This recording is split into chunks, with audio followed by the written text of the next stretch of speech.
Entonces la siguiente pregunta, la pregunta 4. La capacidad vesical aumentada y vamos a buscar la etiología. Entonces, sabemos que la capacidad de la vejiga debe ser de 500 centímetros cúbicos, ¿no es cierto?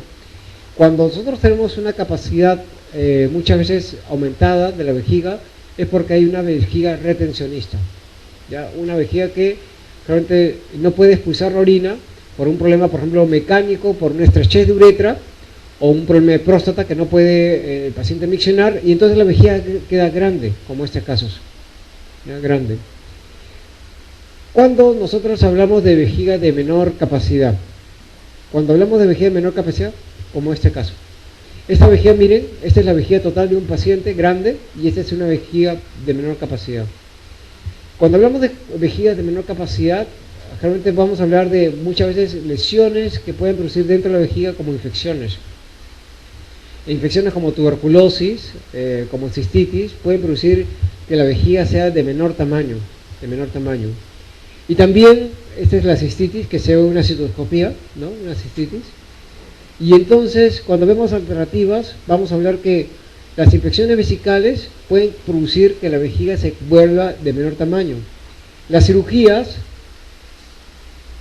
como este caso, yo opero una vejiga, y cuando opero una vejiga, obviamente voy a formar cicatrices, y eso también va a hacer que disminuya el volumen de la vejiga, en muchos casos. Entonces, los cuadros inflamatorios, como infecciones vesicales, como cirugías, en las dos primeras, la A y la B, obviamente en esos dos casos van a reducir el tamaño de la vejiga. ¿Qué cosa es cistitis intersticial? Cuando hablamos de cistitis intersticial, es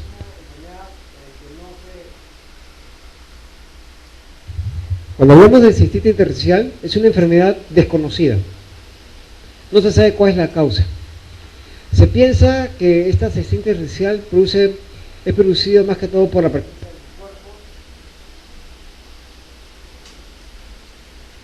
presencia de anticuerpos contra la misma vejiga. Se piensa que puede haber anticuerpos contra la misma vejiga. Puede ocurrir también que exista una alteración de una membrana que rodea el urotelio. Puede haber anticuerpos contra la vejiga que puedan producir un daño en el epitelio. Otros se piensan que puede existir la urea y el amoníaco o las sustancias tóxicas que tiene la vejiga con contacto directo de la vejiga con la orina, que pueda producir más que todo por la pérdida de glucosaminoglicanos producir la cistitis intersticial. Otros piensan que puede haber células inflamatorias como los mastocitos que puedan producir injuria en el epitelio. ¿Ya? No se sabe cuál es la causa, y normalmente cuando pensamos en cistitis intersticial, cuando nosotros ya descartamos todo. Cuando descartamos todas las patologías, cáncer, infección urinaria, tuberculosis, cálculos, pensamos en esta enfermedad, ¿ya? Porque normalmente no hay una prueba de laboratorio exacto que nos digan qué cosa es cistitis intersticial. Entonces, cuando hablamos de la otra alternativa que hay dentro de los cuadros que pueden producir aumento de la capacidad según esta pregunta, ¿qué cosa es una vejiga desfuncionalizada? Una vejiga desfuncionalizada es, por ejemplo, colocar una sonda y la vejiga nunca funciona. ¿Qué va a pasar cuando una vejiga nunca funciona? Va a dejar de funcionar y, como cualquier órgano, se va a atrofiar. Entonces, ¿qué va a suceder? Que la vejiga va perdiendo capacidad. Y eso ocurre, por ejemplo, cuando esos pacientes, ustedes le quitan la sonda, a veces les ponen la sonda y inmediatamente, ¿qué ocurre? Normalmente ya se orinaron, se les escapa la orina, ¿no? Porque la vejiga inmediatamente se contrajo. Entonces, muchas veces disminuye la capacidad, especialmente aquellos pacientes que usan las sondas por largo tiempo. Entonces, cuando hablamos de las alternativas, la vejiga postquirúrgica va a reducir el tamaño de la próstata, de la vejiga. Las infecciones vesicales por injuria de la infección sobre la pared de la vejiga también va a reducir el tamaño de la vejiga. Las cistitis intersticiales es un mecanismo que no se conoce. Se piensa que hay anticuerpos que lesionan la vejiga, la falta de eficiencia de glucosaminoglicanos que pueden alterar la vejiga con el contacto de la urea y el amoníaco, anticuerpos contra la misma vejiga que va a ocasionar que el paciente tenga lesión constante de la vejiga, y eso va a producir una disminución del tamaño de la vejiga, puede producir una disminución del tamaño de la vejiga, Y la vejiga desfuncionalizada, obviamente eso va a producir que también la vejiga con un paciente, digamos, que esté con sonda, va a hacer que se reduzca el tamaño de la vejiga. La única respuesta es la vejiga neurogénica. Pero cuando hablamos de vejiga neurogénica, tenemos que ver que la vejiga neurogénica no solamente es que el paciente no puede orinar, sino también la vejiga neurogénica puede ser incontinencia. ¿Ya? Incontinencia. Entonces puede ser una vejiga que no puede orinar, puede ser una vejiga que a cada rato está contrayéndose, ¿no? Como también puede ser una vejiga que está descoordinada con el esfínter. Entonces cuando encontramos una vejiga que está descoordinada con el esfínter, eso se llama disinergia. Cuando la vejiga se contrae y el esfínter se contrae, se llama disinergia y eso es vejiga neurogénica. Entonces si la vejiga se contrae y el esfínter se contrae, obviamente el paciente no puede miccionar. Y entonces queda restos de orina y la vejiga va aumentando la capacidad. Esa es una de las causas de la vejiga neurogénica.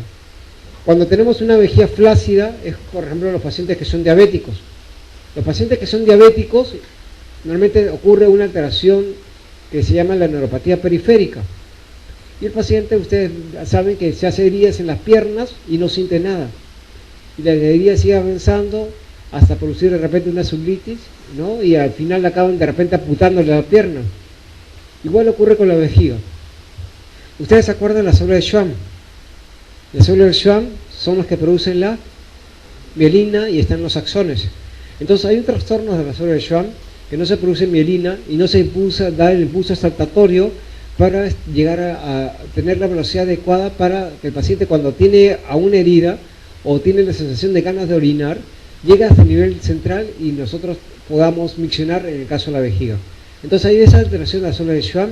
La vejiga no se contrae porque el impulso de la sensación de ganas de orinar no llega hasta el nivel central y el paciente tiene vejigas grandes. Pero también puede ocurrir que vejiga neurogénica es que una vejiga que se contrae a cada momento. Por ejemplo, el paciente que tiene Parkinson, que tiene vejiga hiperactiva, ¿no es cierto? Entonces, la vejiga neurogénica no es que el paciente tenga retención. La vejiga neurogénica quiere decir que el paciente tiene una causa neurológica que está produciendo retención, una causa neurológica que está produciendo retención, que orina a cada momento o que tenga incontinencia. Esa es la vejiga neurogénica.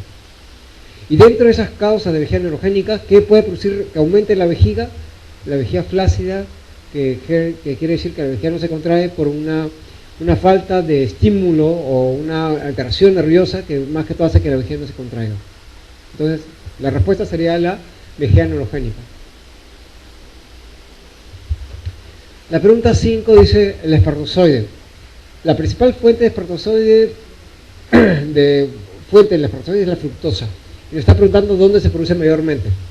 Entonces sabemos anatómicamente sabemos que la parte genital, el semen, tiene diferentes componentes y esos componentes van a estar dados por diferentes glándulas. La glándula más importante que produce el semen es la vesícula seminal. La vesícula seminal produce el 70% del semen. 70% del semen. De ahí, la segunda parte, el segundo órgano que produce el semen es la glándula prostática. Produce el 30% del semen. Y el testículo solamente produce el 10% del semen. ¿Ya? El 10% del semen. Entonces, cuando hablamos de cuáles son los componentes que originan el semen, vamos a encontrar que el testículo solamente forma el 10%. ¿Qué quiere decir eso? Que si a un hombre le hago la vasectomía, la reducción del semen va a ser mínimo, porque el 90% va a ser producido ¿por qué? Por las vesículas seminales y la glándula prostática. Entonces el testículo solamente forma el 10% del semen nada más. Lo más importante es las vesículas seminales, forma el 60-70% del semen, y dentro de ese semen encontramos un elemento que es la fructosa. La fructosa es el azúcar de los espermatozoides. El azúcar de los espermatozoides. Entonces se va a permitir que el espermatozoide realmente se alimente a través de la fructosa. Y eso está formándose principalmente en las vesículas seminales. La próstata forma el 30% del semen, y la próstata, aparte de tener ese porcentaje, tiene importancia porque produce enzimas. Una de las enzimas que es importante es, por ejemplo, el antígeno prostático específico. ¿Qué hace esta enzima que se produce en la glándula prostática? Ustedes saben cuando el semen se elimina, sale como gelatina. Cuando lo dejan pasar unos tiempos, unos minutos, ese semen se vuelve acuoso, como agua. ¿Y por qué?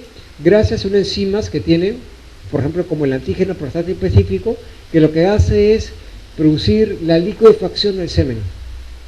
La liquefacción del semen lo produce la glándula prostática, las enzimas de la glándula prostática, que permiten que el semen de un medio gelatinoso pase a un medio acuoso.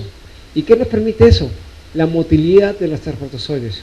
Una cosa es tener un medio gelatinoso y otra cosa es tener un medio acuoso para que el espermatozoide migre hacia las trompas uterinas y produzca la fecundización.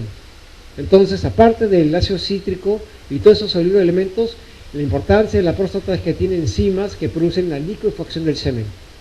¿Ya? Otro elemento que forma el semen son las glándulas uretrales de Cooper y Littré. Las glándulas de Cooper se encuentran debajo de la uretra, a nivel de la uretra vulvar, ¿ya? Y estos van a formar 3 a 6% del semen, ¿ya? ¿Y esto para qué sirve? Cuando el hombre eyacula, antes de que el hombre eyacule, cuando el hombre ya tiene sensación cuando está teniendo relaciones sexuales y tiene erección, ustedes han visto que antes de eyacular, de repente sale una secreción como semen, ¿no es cierto? Eso no es dado no es semen, específicamente es parte del semen que está formado por estas glándulas que permiten lubricar la uretra para permitir la salida del semen y los espermatozoides. Entonces, cuando los hombres están teniendo relaciones sexuales, antes de eyacular, de repente van a ver que salen unas 2 gotas o 3 gotas como si fuera semen.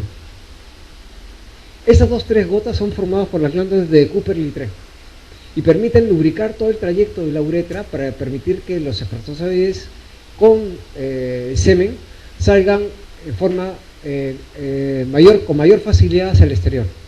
Y eso es dado gracias a las glándulas de Cooper y Littré. ¿Ya? Y esa es la función de estas glándulas. Entonces vamos a ver la alternativa. Obviamente ya saben cuál es la respuesta. Las vesículas seminales, que forman el 70%, y el principal componente de la secreción de las vesículas seminales es la fructosa. La fructosa da las calorías para que los espermatozoides puedan sobrevivir, ¿ya? En el tracto urinario. La próstata forma el ácido cítrico, tiene el ácido cítrico y las enzimas que permiten la liquefacción. La uretra prostática no tiene nada que ver con la formación de semen. La glándula de Cooper originan, ya sabes, el moco para lubricar la uretra previo a la eyaculación, para permitir que el semen pueda salir fácilmente por la uretra, ¿no? Y la glándula de Tyson es esto. Las glándulas de Tyson están a nivel del frenillo, a este nivel. Y estas glándulas de Tyson forman el esmegma. Entonces, eso no tiene nada que ver con el semen. No tiene nada que ver con el semen. Esas glándulas de Tyson son 2, y es lo que, cuando el hombre no se limpia todos los días, van a ver una cosa más blanquecinas. Eso se llama esmegma. Cuando un niño nace, de repente cuando le hacen tiene una fimosis, van a encontrar unas cosas blancas.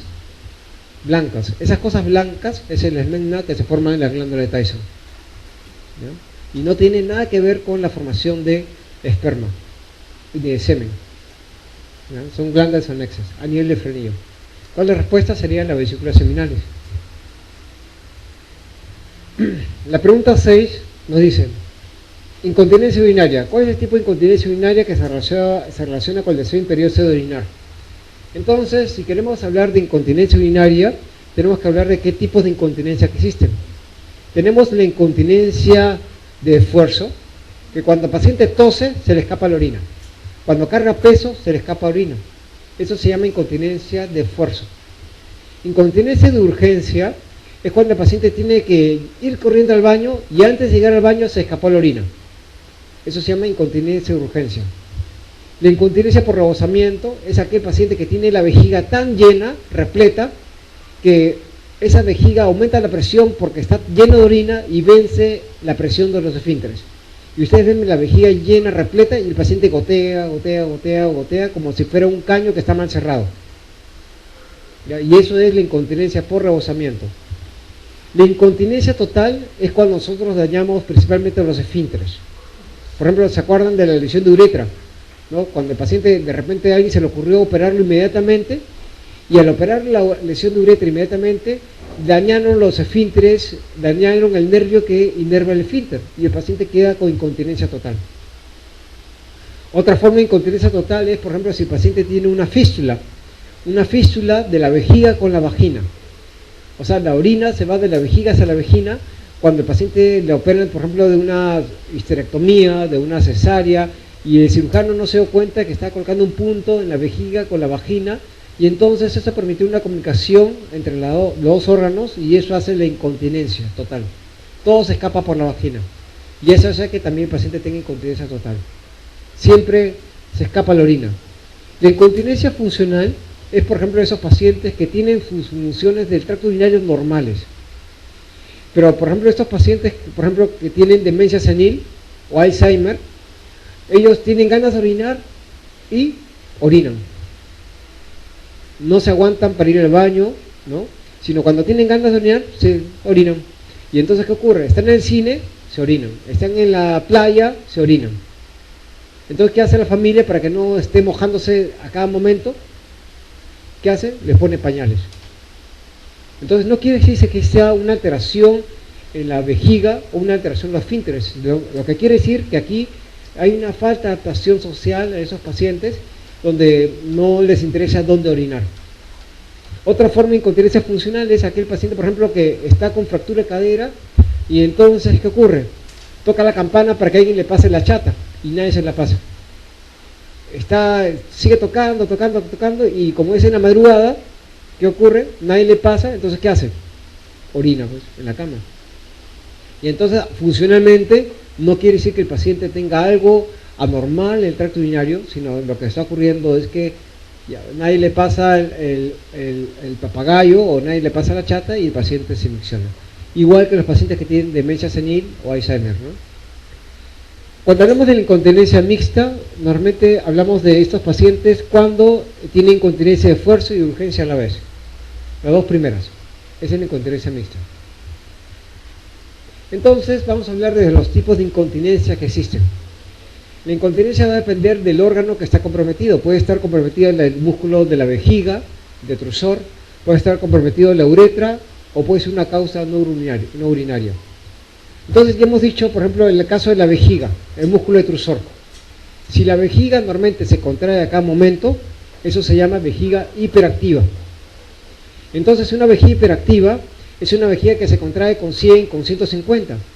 Y entonces se llamará inestable cuando no hay una causa neurológica y se llamará hiperfléxica cuando hay una causa neurológica. Entonces el paciente antes de llegar al baño se escapó la orina. Entonces esas vejigas hiperactivas, ¿qué tipo de incontinencia tendrá? De urgencia. Las vejigas hiperactivas tendrán una incontinencia de urgencia porque la vejiga se contrae tan rápido que no le da tiempo al paciente a llegar a ir al baño y se escapa la orina. Entonces las vejigas hiperactivas dan incontinencia de urgencia, que es la segunda. La pérdida de estiramiento de la vejiga. ¿Qué cosa es compliance? Cuando nosotros hablamos de compliance es el estiramiento de la vejiga. Por ejemplo, cuando nosotros tenemos ganas de orinar y no podemos salir, entonces ¿qué hacemos? Nos aguantamos y después de un rato ya no sentimos ganas de orinar. Y esa es la capacidad de la vejiga de estirarse.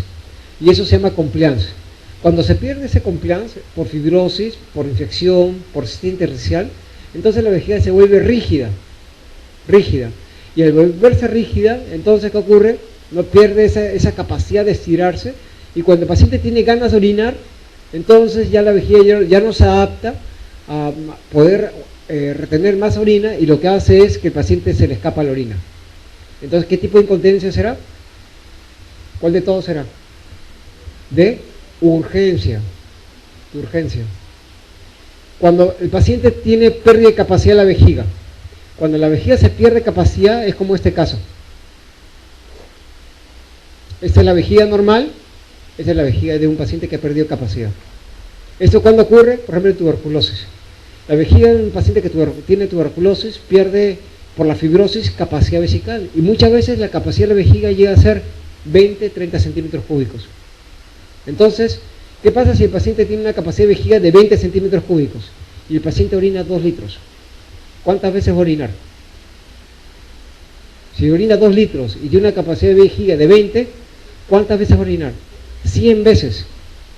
Y si va a orinar 100 veces, ¿usted cree que van a ir al baño 100 veces? No, no es cierto. Entonces, ¿qué incontinencia va a dar ese paciente? Incontinencia de urgencia. Urgencia. Si perdemos pérdida de contractibilidad, la vejiga pierde fuerza. Y eso ocurre en lo que hemos dicho de las vejigas neurogénicas, ¿no es cierto? Una vejiga flácida. Y, por ejemplo, los pacientes que son diabéticos. Entonces la vejiga se llena, se llena, se llena, se llena, se llena. Y el paciente no siente ganas de orinar. Entonces, ¿qué sucede? La vejiga tiene tanta orina que vence la presión. Con tanta orina aumenta la presión. Y ese aumento de presión, ¿qué va a hacer? Va a vencer los esfínteres. La vejiga está como un globo vesical, va a vencer los esfínteres y el paciente se va a escapar la orina. Entonces, ¿qué tipo de incontinencia va a dar? Por rebosamiento. Rebosamiento. La uretra. Cuando se lesiona la uretra, digamos que el paciente tuvo una cirugía de próstata o un traumatismo en la uretra, ¿no? De la uretra y la operaron, se lesiona el esfínter interno y queda incompetente, entonces ¿qué incontinencia dará? La incontinencia total. Total. Hipermovilidad uretral. Cuando nosotros vemos la uretra, nosotros vamos a ver que la uretra tiene un ángulo. ¿Está bien? Este es el ángulo uretrovesical. Ese es el ángulo uretrovesical, un ángulo uretrovesical. Ese ángulo uretrovesical es importante para permitir la continencia, especialmente en la mujer. Entonces, ¿qué va a pasar cuando la mujer llega a la menopausia? Muchas veces esta uretra ya no está fija, ya no está con este ángulo, sino que se mueve en forma como péndulo. Porque los elementos de soporte de la uretra han disminuido. Entonces, eso se llama hipermovilidad uretral. Cuando la uretra pierde el elemento de soporte y esa uretra se mueve de un lado para otro. Eso que hace que cuando el paciente se llena la vejiga totalmente, la vejiga, normalmente un paciente cuando tiene este ángulo, cae la presión de la parte superior sobre la misma vejiga. Pero cuando la uretra cae en forma perpendicular a la vejiga, cuando se pierde este ángulo y cae en forma perpendicular, toda la orina de arriba cae directamente sobre la uretra. Y eso que va a hacer que cuando el paciente tose, al toser, aumenta la presión de la vejiga y esa presión hace que se vaya directamente sobre el esfínter y el paciente se escape la orina. Entonces la movilidad uretral está asociada más que todo con la incontinencia de esfuerzo.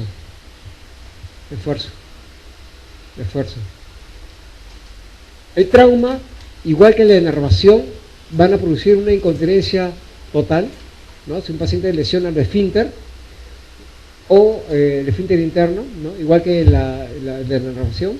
La radiación también va a producir una lesión de los esfínteres, especialmente cuando un paciente tiene cáncer de próstata, se da radioterapia a esa zona y al dar radioterapia muchas veces se puede producir daño del esfínter y producir una incontinencia total. Y cuando hay divertículos en la uretra, por ejemplo, si un paciente tiene un divertículo en la uretra que impide la salida de la orina, ¿qué va a tener el paciente? Retención. Y la retención urinaria que va a producir una incontinencia por rebosamiento. Las causas no urinarias es, por ejemplo, los pacientes que tienen demencia senil o Alzheimer, que no les interesa dónde orinar y se orinan en el cine, en la cama, donde sea, ¿no? Con deterioro mental o enfermedades psiquiátricas, ¿no? O pacientes que tienen fractura de pelvis, ¿no?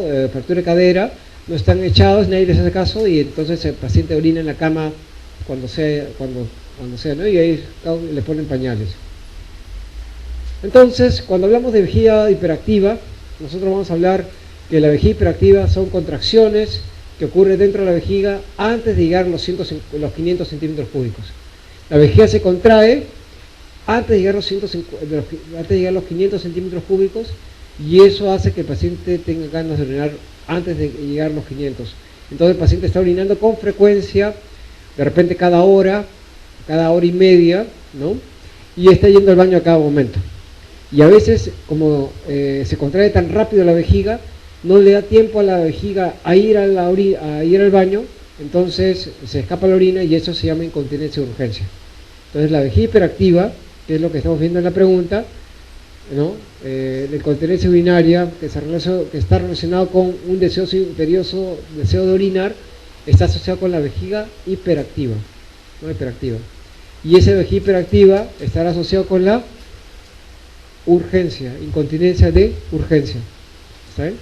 Entonces, ya hemos visto la incontinencia de rebosamiento, es cuando el paciente tiene la vejiga llena, ¿no? Y no, se escapa la orina. Por estrés es por esfuerzo, ¿no? Igual que la D, B y D son lo mismo, estrés o esfuerzo es lo mismo. Incontinencia continua es cuando el paciente tiene una lesión de esfínter o una fístula.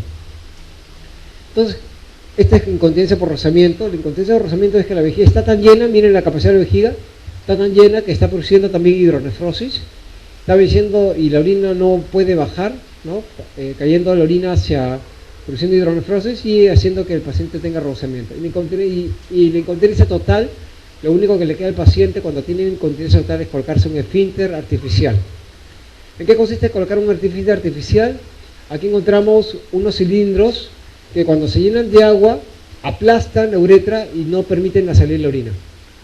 Entonces, cuando se hemos lesionado el esfínter, lo único que le queda al paciente es el esfínter artificial, ya no le queda otra solución. Cuando nosotros tenemos un paciente que tenga un esfínter dañado, lo único que tiene el paciente es colocarse el esfínter artificial. Ahí tiene tres elementos. Un elemento es colocarle un cilindro alrededor de la uretra, y ese cilindro alrededor de la uretra lo que va a permitir es que cuando se llene de agua, eso va a permitir que el paciente no orine. Cuando nosotros aplastamos la bomba, que está al nivel de los labios, la mujer aplasta la bomba y esta agua que se encuentra dentro del cilindro se va hacia el reservorio. Se desinfla y el paciente micciona. Cuando termina de orinar, el paciente orina, otra vez aplasta la bomba y el agua del reservorio se mete nuevamente en los cilindros y el paciente deja de miccionar, ¿ya? Y eso es lo único que le queda al paciente que tiene incontinencia.